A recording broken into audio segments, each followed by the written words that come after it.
না, বলছি এরা মানে এখন তো বিয়ে বাড়ির মরশুম চলছে, তো মানে চারিদিকে বিয়ে হচ্ছে।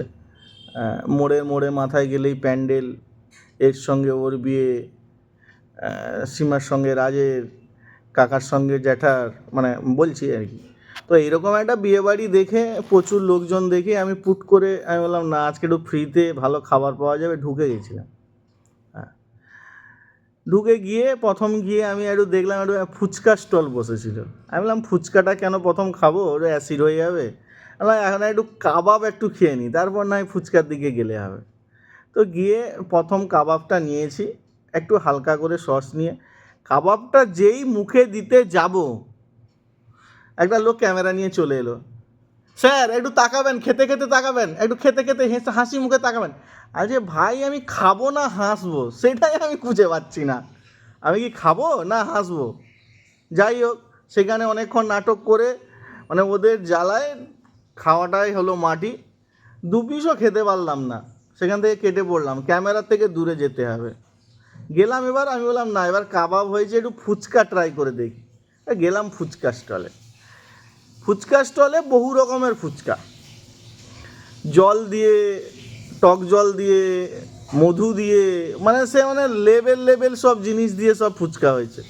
তো আমি নতুন একটা জিনিস দেখলাম, নিম পাতার রস দিয়ে ফুচকা। এটা কাদের দেওয়া হচ্ছে না, যাদের যাদের সুগার আছে। আমি বললাম সুগার যাদের আছে তাদের জন্য নিম পাতার ফুচকা। আমি বললাম এইটা কেমন হতে পারে, যদিও আমার সুগার নেই। আমি বললাম এবার ট্রাই করে দেখি। আমি জিনিসটা নিলাম, আর ফুচকাওয়ালা যে তৈরি করছে সে ওদিক থেকে বলছে, দাদা এটা খেয়ে দেখুন, মান বিভৎস ফুচকা, এ ফুচকা সবাই হচ্ছে খাচ্ছে, মানে ফুচকা ফুচকা হয়ে যাচ্ছে পুরো। এত কিছু যখন বলছে, এটা খেয়ে দেখি। আমি নিয়ে আস্তে করে আলতো করে মুখে চাপ দিতেই সব ভুলে গেলাম। মানে সব ভুলে গেলাম, বিয়েবাড়ির সব কিছুই ভুলে গেলাম। সঙ্গে যেটা হলো, চোখ মুখ লাল হয়ে গেল। মানে সে এত পরিমাণে তিতা হয়েছে, সুগার তো সুগার, ওর সঙ্গে শরীর থেকে যত চিনি আছে রক্তে সেগুলোও বেরিয়ে চলে যাবে মনে হলো। আমি বললাম ভাই এটা ফুচকা। বলে আরে আপনি এটা বলছেন কী করে, আরে সবাই তো খাচ্ছে এটা, যাতে যাতে ফুচকা। আমি বললাম ভাই, এ মিথ্যা কথা বলে খাওয়ানোর কী আছে, বলতিস তিতা হয়েছে খেতাম না। এমন করলি না, এর পরের আর স্টলে যাওয়া যাবে না, মানে এইটা খাওয়ার পরে আর পরের স্টলে যাওয়ার আমার ইচ্ছে জাগলো না। তাই ওখান থেকে আমি বললাম না, একটু রেস্ট নিয়ে নিই।